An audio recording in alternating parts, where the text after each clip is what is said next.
Good evening, my lettering friends. It is good to get back in touch with you. I have not forgotten you. If you are here on the replay and have questions about this broadcast, you can find me on Instagram, Twitter, Facebook, all those good places. I'm at CreativLEI in all those locations as well. Good evening. Hi, Abby and Jen. Thank you so much for coming in. I know I am running a little bit late. Hi, Gwen. It's good to have you here and it's good to see you. It is hard to believe, but this is like, of course, it's way past due. It's way past due. I know that there are many of you that were waiting for the supply scope, and I had done it back in early November, and for whatever reason, the broadcast got interrupted and it did not catch. Hi, Elisa. It's good to see you. Hi, Diane. It's nice to meet you. For those of you who may be joining for the first time, my name is Lisa. I blog at CreativLEI.com, which is looking at life creatively. Kind of share all the ins and outs of the life that we live from the perspective of me as an artist. Hi, it's nice to see you. And so in the month of October, I ran a series called 31 Days to Love Your Lettering.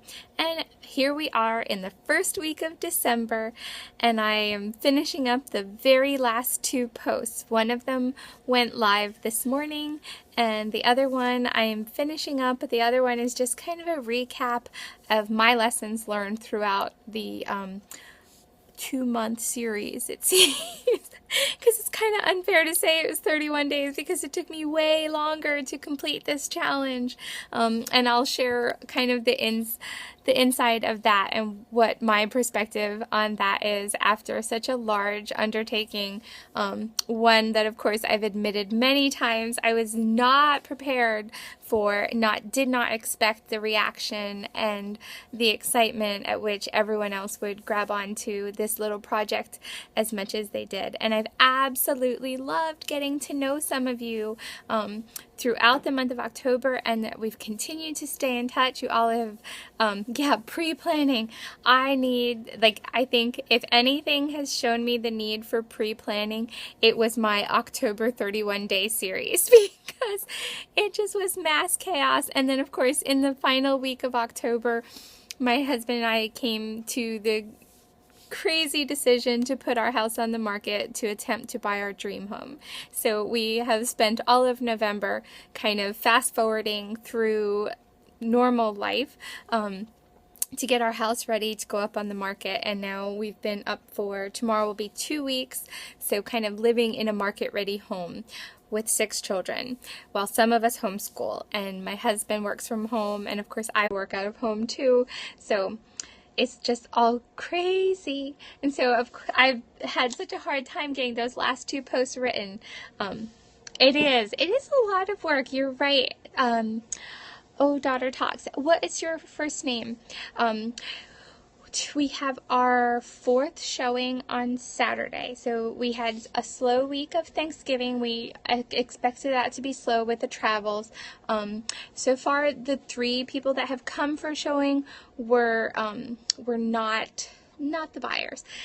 We have been praying for the family that would buy this home, because we know that God has them in line, that when it's time to complete the sale of this home, that he will have the perfect buyer picked out. And we know in our hearts, we think that it's going to be a young family that's just starting out to grow. Similarly to how we came about this house, we were husband and wife. We had 1 child and 1 on the way. Never expected that we would be here for 13 years this February, and we never would have expected that we'd have had 7 children by this time either. So we're just having faith that he will bring the buyers in the season that it is in his perfection.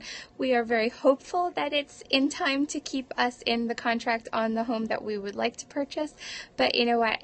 When it's all said and done, it's in his hands regardless. So we're kind of having a step of faith in that and just kind of trusting.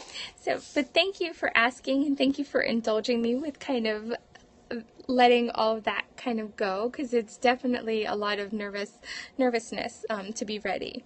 He is good. He is good through all the seasons. As chaotic as it seems, we know that he is good, and he'll make beauty from whatever comes of it.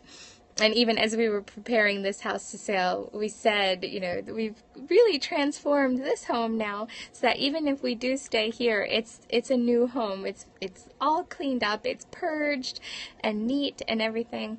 And so it's been fun. It's a little chaotic, a little bit crazy, but fun as well.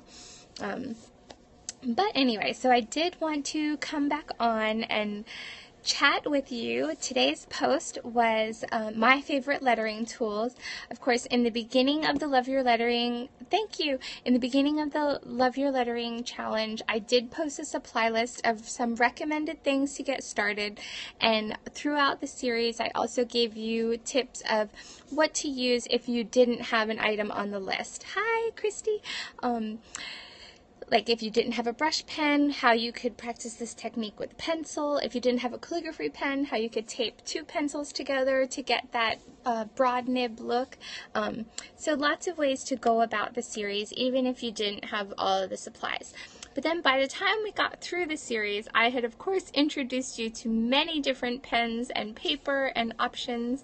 You're enjoying the watercolors with the brush pen. It's very flexible because you can use just about any color you can grab and mix and paint. So at the end of the series, I wanted to bring you through a more thorough list of the things that I use kind of on a day-to-day basis, because I do lettering often.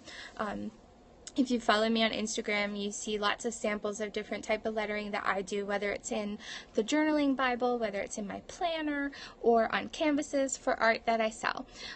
So I wanted to share some of the supplies that I use and trust, because I don't want to just give you a list of pens that you can buy, because there are thousands out there, but I want to show you and demonstrate the ones that I use, because of course I'm really picky about the pens that I use. I'm left-handed, so I have very, very pointed expectations for what a pen will do for me and how it will work for me. Yeah, Gwen is a lefty too.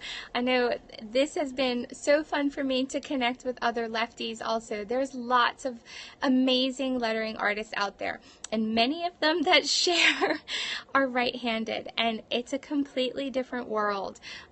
Because the way we hold our pens is different. Even from lefty to lefty, many of us position our pens differently, and it will affect how we do our lettering. And smudges absolutely happen. I probably have ink or pencil on my hand now. I don't hook my hand either. I hold it kind of mirror image to a right-handed person, I think. Which is what gives me a problem with gel pens, because I'm pushing the ink instead of pulling it. So that is definitely a normal challenge. So I do have some things out on my desk so that I could show you the things that I listed in the blog post. And if you have any specific questions, or if there was a supply that I didn't list and you had a question about, feel free to ask away in the comments. A right-handed that hooks the hand. That's interesting. I've not seen that. I'm sure that makes things a little difficult for instructing her on writing.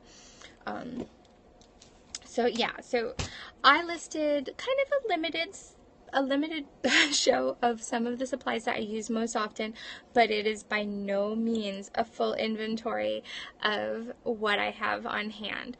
So what hooking the hand. So let me flip the camera.